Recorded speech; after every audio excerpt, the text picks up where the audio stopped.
assignment, the first paper here. So if you go to our Blackboard class and on the toolbar you see assignments, click on that. And here's paper 1, close reading and analysis. So I uploaded a PDF and a Word doc. So we'll look at the PDF first. All right. English 1260, Readings in Shakespeare, paper 1, close reading and analysis. This will be due Thursday, September 28th on Blackboard. Please upload a Microsoft Word doc or PDF. Here's the instructions for uploading on Blackboard. Log on to Blackboard, go to our class, click on Assignments, click on the assignment, upload either a Word document or PDF, and then click Submit. So here's how you do that. You're at our home page here, click on Assignments, click on this, Paper 1, Close Reading and Analysis, upload your file, and hit Submit. That's it. Papers should be in Times New Roman, font size 12, and double space. Please follow MLA guidelines. If you have any questions about MLA guidelines, email me. There's videos on our Blackboard that walk through MLA guidelines. That's your name, my name, the class, the date, everything's double space. This paper is worth 150 points and will be based on the 5 areas. Introduction and clarity of thesis statement, 35 points. Body paragraphs that follow meal guidelines, 35 points. And I'm going to go over those in a moment. Engagement with the play. You're going to include at least one quote per paragraph. When you do a close reading, you're going to include at least one quote. That's 50 points. Conclusion and adherence to proper formatting and MLA guidelines. For this assignment, you will write a 2 to 3 page close reading and analysis of Hamlet.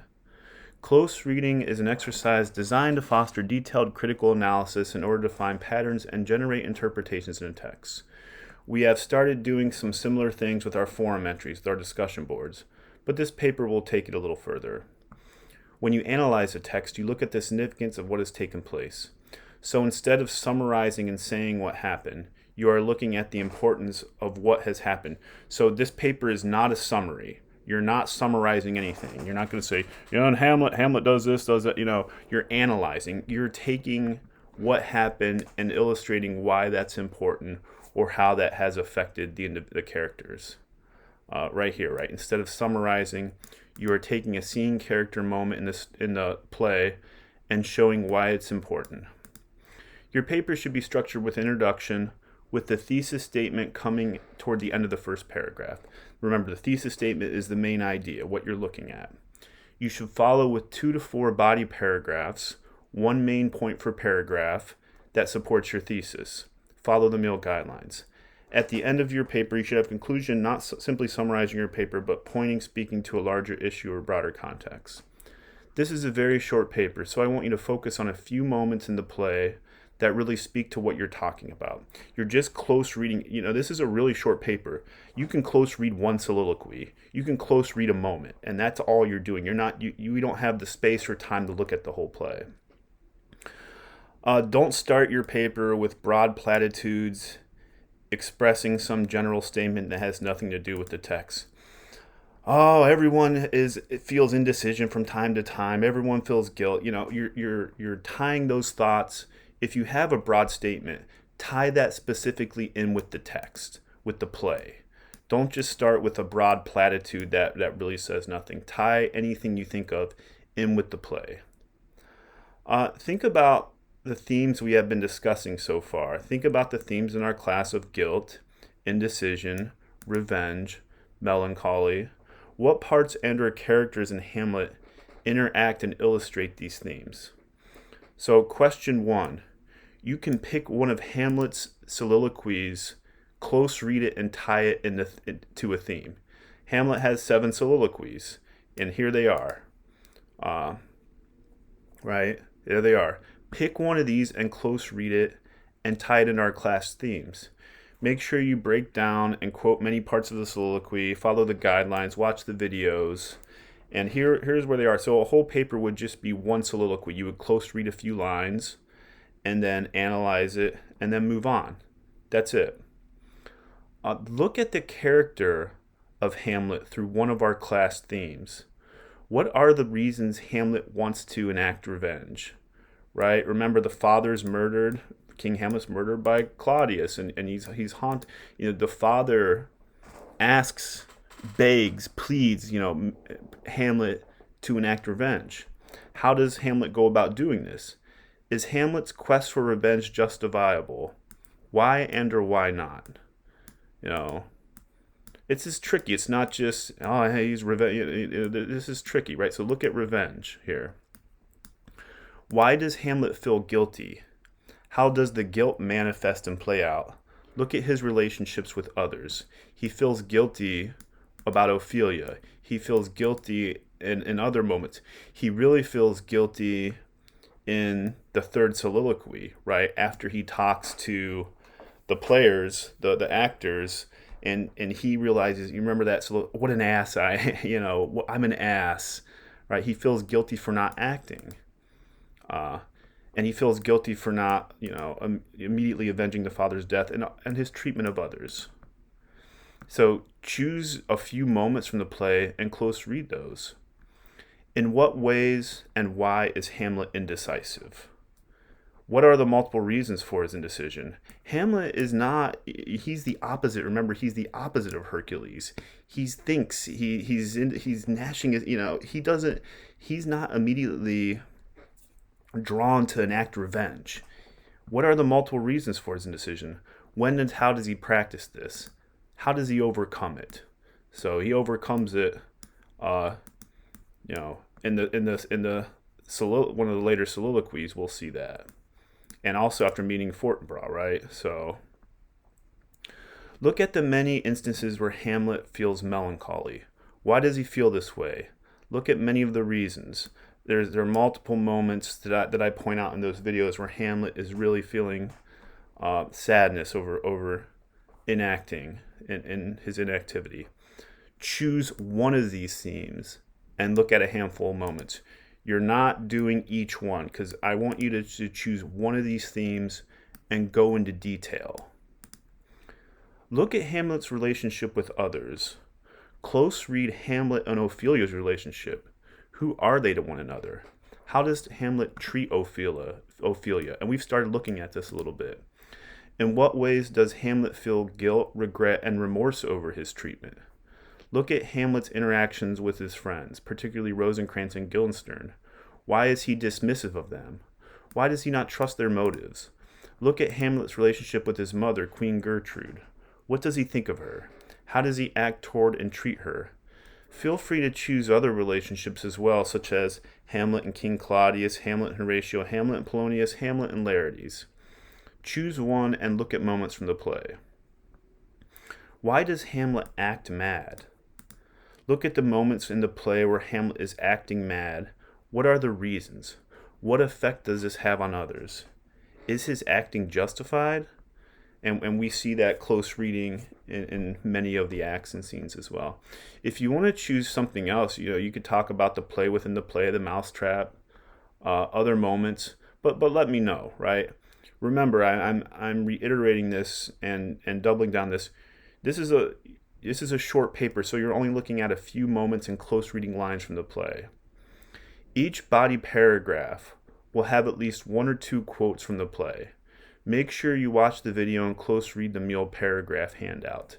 So on our Blackboard page, if you go to writing resources, I have handouts on introductions, handouts on thesis statements, what they do, handouts on meal paragraph, and 2 videos that talk through the meal paragraph. A meal paragraph, the first sentence is the main idea topic sentence. It's gonna let you know what the paragraph's about, right? And it's gonna focus on one thing. The next component will be a quote from the play, evidence. A quote from the play that illustrates that topic sentence. Then you're gonna analyze the quote, and then you're gonna link and or lead out. So this could be 1 or 2 sentences. Evidence could be 1 or 2 sentences. Analysis could be 2 to 3 sentences, and this could be 1 or 2 sentences. So that'll gauge your meal paragraph there. So please watch these videos. Let me know if you have questions. Here's a handout on conclusions. Here's a meal organizer. Here's an example of a meal paragraph. Hamlet's soliloquy, "Oh, what a rogue and peasant slave am I," begins in anger with himself and includes his observations of an actor.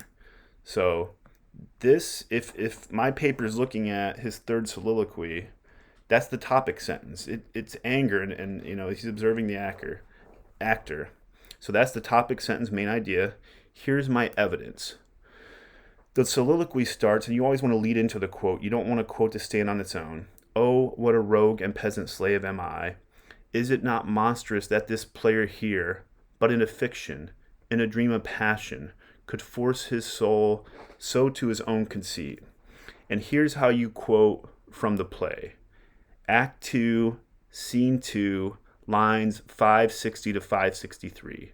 And those are available on that Folger Shakespeare. You can, the Act 2, Scene 2, and the lines. That's how you would, the period on the outside, quotation marks on the inside.